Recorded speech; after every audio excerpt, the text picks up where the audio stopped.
How's it going, everybody? I'm the BTC Reaper. My goal on this channel is to teach you how to read the words of trading, whether price is going up or down. So we're going to cover rising and descending channels today.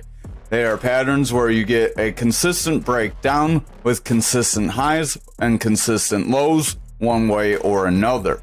Here we have a descending channel. We have a top, we got a little bit of a top, and that was where we tried to consolidate and break away from, ultimately getting the full break up eventually. We have some bottoms here where we hit down here, barely missed down here, got right down here, hit right down here. So we have multiple candles touching this area. Remember, to make any kind of pattern, you want multiple candles touching, and it should be a pretty textbook looking pattern. If it starts getting a little sloppy, it may not play out. This descending channel can take you forward. So just because a pattern says descending doesn't mean it's going to break you down. It doesn't mean it's going to be a negative thing in the long run. Some patterns say descending when they're rising, some patterns say rising when they're descending. It can be a little confusing. So make sure you familiarize yourself with the differences. We have a descending channel here that ultimately broke up. We have a high, a high. So we've touched this 4 times. Usually after 3 or more touches, you get your break to the upside or downside. If it's the rising channel, 3 touches to the bottom, usually you break down.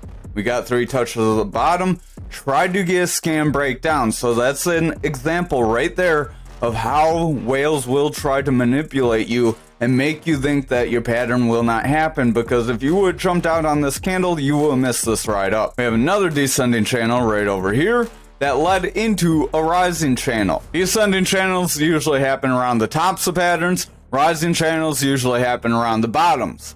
We do have another pattern here, but we're not covering this pattern that I have drawn with the lines today. That'll be a next video. We are seeing this rising channel. This rising channel had 3 touches to the top. We got 3 touches to the bottom, and then we broke down.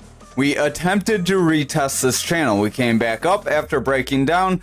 That would be your point to watch for a rejection like we got right here. Once you got this rejection, that could have told you to buy a short, not financial advice, or watch for an area where we meet support to buy in at. Now we have another rising channel right here that could end up breaking us down and pushing us to the bottom of this current pattern, which is a rising wedge. Rising wedges bring you down. So again, another rising pattern that's not very good for you.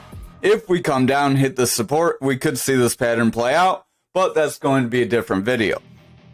This rising triangle, we do have 3 touches at the top, 3 touches at the bottom, 1, 2, 3. So if we come down, hit it, and then we get a bounce, we could invalidate it, because after you get like 5-6 touches in a support resistance area or like in a pattern, usually they may not play out as expected. If you keep hitting an area, you will kind of reverse the momentum. So if you're on like some sort of a support area and you keep hitting it, you're probably going to break through it. If you're keep hitting the bottom of a channel and you can't manage to break through and it's supposed to break you down, odds are the bulls are going to keep manipulating the price and try to keep pushing you up. So just be wary of that side of the manipulation game as well. Thank you for watching today's video. I hope you have a great day. Hit that like, hit the subscribe, hit the notification bell. That way you can catch our next video.